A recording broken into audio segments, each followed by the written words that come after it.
Hello friends, welcome back to my channel. Just ఇప్పుడే మా ఇంటి బంగారం మూవీ చూసొచ్చా. బంగారం బాగుందా లేదా అని తెలియాలి అంటే స్టోరీ ఏంటి, సినిమా ఎలా ఉందని తెలియాలి కదా.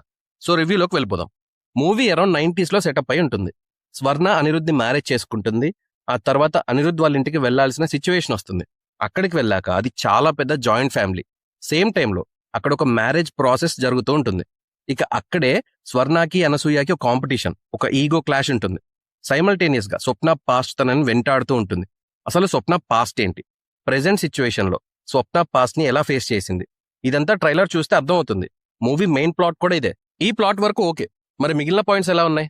స్వప్నకున్న పాస్ట్ ఏంటి, తన ఫ్యామిలీ వరకు వస్తే ఏం చేస్తుంది, అసలు స్వప్న అనే క్యారెక్టర్ ఈ సిచ్యువేషన్స్ ని ఎలా డీల్ చేసింది అనేది కోర్ పాయింట్. ఒకటైతే క్లియర్, ఏంటంటే స్వప్న క్యారెక్టర్ లో సమంత యాక్టింగ్ అల్టిమేట్ ఉంటుంది.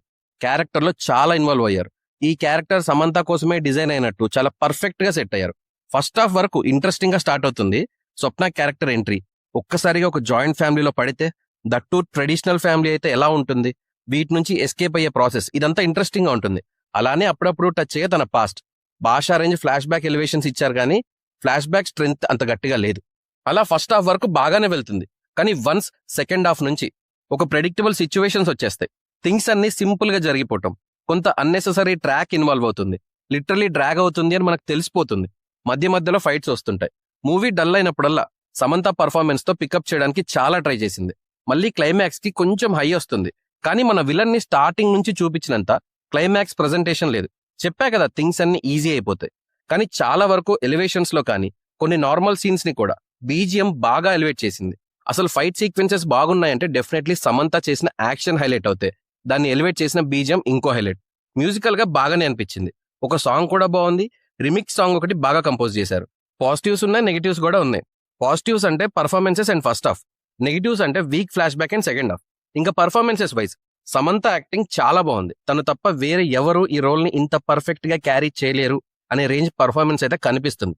గుల్షన్ యాక్టింగ్ కూడా బాగుంది. ఇంటెన్స్ విలనిజం ప్లే చేశారు. సమంత ఫ్రెండ్ రోల్ చేసిన యాక్ట్రెస్ కూడా చాలా బాగా పర్ఫార్మ్ చేశారు. Sreemukhi was decent. ఇంకా చాలా కాస్టింగ్ ఉంది, అందరు బాగానే చేశారు. ఇంకా టెక్నికాలిటీస్ విషయానికి వస్తే ఆర్ట్ డైరెక్టర్ వర్క్ బాగుంది. 90s సెటప్ ని బాగా ప్రెజెంట్ చేశారు. సినిమాటోగ్రఫీ కూడా బాగుంది. స్టంట్ కొరియోగ్రఫీ కూడా చాలా బాగుంది. ఎడిటింగ్ అయితే సెకండ్ హాఫ్ లో ఒక 10 to 15 minutes వరకు చేస్తే బాగుండేది. సంతోష్ నరేన్ బీజిఎం చాలా హెల్ప్ అయింది మూవీకి. రైటర్స్ ఫ్లాష్ బ్యాక్ ని బెటర్ గా రాసుకోవాల్సింది. విలన్ మోటివ్ ని ఇంకొంచెం స్ట్రాంగ్ గా రాసుకుంటే బాగుండేది. క్యారెక్టరైజేషన్ లో డెప్త్ పెరిగేది. డైరెక్టర్ నందిని రెడ్డి డైరెక్షన్ వరకు బాగానే ఉంది. సో మూవీ ఎలా ఉందంటే నాకైతే పర్లేదు. కొంత పోర్షన్ ఎంజాయ్ చేశా, కానీ కొంత పోర్షన్ బోర్ ఫీల్ అయ్యా.